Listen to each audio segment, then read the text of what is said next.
Para sa picture natin. Ito sa school ko. Ayos mo ang ngiti mo.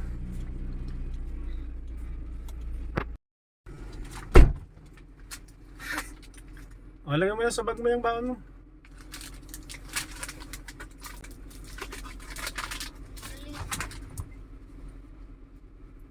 Bilis mo, tadan mo naman. Oh, right ka na. Ha? Right ka na. Hindi ako pwede mag-drive, hindi ka pa nga tapos. Bilisan mo. Hirap naman itong butson eh. Yan na po siya siya. Pasok na siya sa school niya. Tara. Hawak mo ba natin para may video tayo. Hawak mo ba natin? Hindi. Ikaw ang magbayong. Oh. Ito na po si Yasha.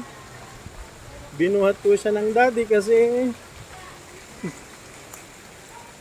naulan. Oh, di ba? May picture na si Yasha. Bakit? Anong bakit? Hindi. Lagyan mo sa bulsa mo yan. Bakit ilalagay ko sa bulsa? Iba eh. Iba mababasa yun eh. Babasa yan. Yan mo na, di ba gusto mo may picture? Oh, okay na. Okay na. Okay na yan? Oo, okay na yun. Okay. Ano sabi mo? Hindi ko maintindihan. Malapit lang tayo. Maglakad lang tayo? Ba't gusto mong maglakad? Kasi gusto ko na. Ayaw mo nang magkotse?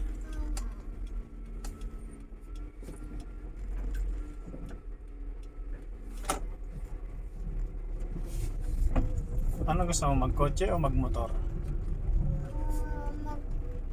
Maglakad.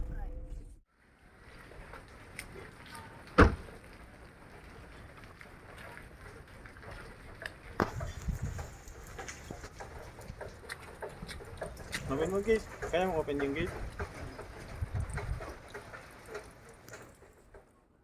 Ano, bakit matagal kayong umuwi? Kasi gusto ng teacher namin Na, matagal mauwi. gano'n? Opo. Anong ginagawa niyo sa school? Ang dami niya drawing tapos na dance. Nag-dance kayo? Wow, paano yung dance niya? Patingin niya. Hindi namin alam kanina. Hindi niya alam. Anong ginawa ng mga kaklase mo? Na meron doon tapos sabi ng teacher daw dala lang toys para malaro. Oo, sabi ni teacher, magdala ng toys. Itatanong ko yon. Ano dadalhin mong toys? Magdadala ka ba ng toys? Ano ginagawa ng mga klase mo? Mababait yung kaklase mo? Yun yung isang klase, hindi na very good. Bakit hindi very good? Eh kasi iyak-iyak lang yun. Naiyak? Oo, iyak lang yun. Inaway mo yata? Hindi niya nauwi. Eh bakit siya naiyak? Yun ko. Dapat binigyan mo ng food mo. Para Hindi na siya cry. gutom, hindi siya gutom. Bakit? Bagong kain ba siya? Opo, meron siya kain kanina sa school niya. Ah, meron siyang kain? Oo. Eh bakit siya na-cry? Gusto niya yung mama niya, naiwan niya. Ano? Naiwan sa mama niya. Naiwan siya ng mama niya? Oo. Eh di ba ikaw iniwan ka rin ni daddy? Hindi ako naiyak eh. Eh bakit siya naiyak? Yun pa lang yun. Sabihin mo sa kanya, huwag siyang iiyak pag nasa school. No? Ano ba dapat ang ginagawa Dapat sa stay school? lang yung mama niya sa school lang. Ah, hindi pwede mag-stay ang mami sa school tsaka ang daddy. Kaya nga si daddy, di ba, naalis si daddy tapos binabalikan ka lang. Pababalikan lang yung mami niya. Sabihin mo dapat huwag silang iiyak. Sabihin mo magko-color na lang kayo tsaka makikinig kay teacher, no? Tapos mag-dance. Tapos mag-dance kayo. Matagal kayo dance? Oo. Marunong ka na mag-dance? Yun ko. Patingin nga. Paano ba yung dance ninyo? Wala. Kahit konti lang. Kunti lang. Paano yun? Walang dance namin. Paano yung dance yung ganun? Paano? Gato. Gato lang. Ah, ganun lang. Ganun pala yan.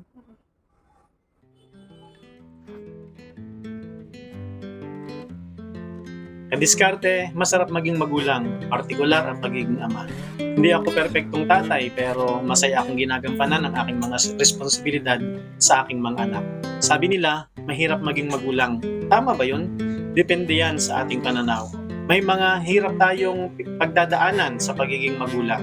Pero kapag nalampasan natin ang mga hirap na yan, masasabi nating masarap maging magulang. Ang totoo, hindi ko rin alam kung paano magiging mabuting ama. Wala akong masasabing role model. Bakit? Kasi lumaki akong walang ama. 4 na taon pa lang ako nung mamatay ang tatay ko. Kaya wala akong kinagis ng ama. Pero kahit ganon, masasabi kong naging okay naman ako. Paano? Kasi nakilala ko ng mas malalim ang Diyos. At siya ang naging tatay ko. sa pamamagitan ng kanyang mga salita, ang Biblia. Alam mo ba na nasa Biblia ang lahat ng kaalaman na kailangan natin sa buhay? Sabi sa Kawikaan chapter 4 verse 1, "Dinggin ninyo mga anak ang turo ng inyong ama. Sa inyo ang unawa at laging diringgin siya." Kadiskarte, ito ang dahilan kaya na-enjoy ko ang pagiging ama. Yung mga hirap, bahagi yan ng pagiging magulang. Pero masarap na maranasan natin ang pagtulong at paggabay ng Diyos para magampanan natin ito ng may kagalakan. Una sa lahat, dapat may tama tayong relasyon sa Diyos. Yun ang susi ng maayos na relasyon sa ating kapwa, lalo na sa ating pamilya.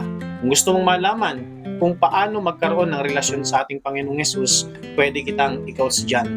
Chat mo lang ako, Kadiskarte. Maraming salamat sa panonood.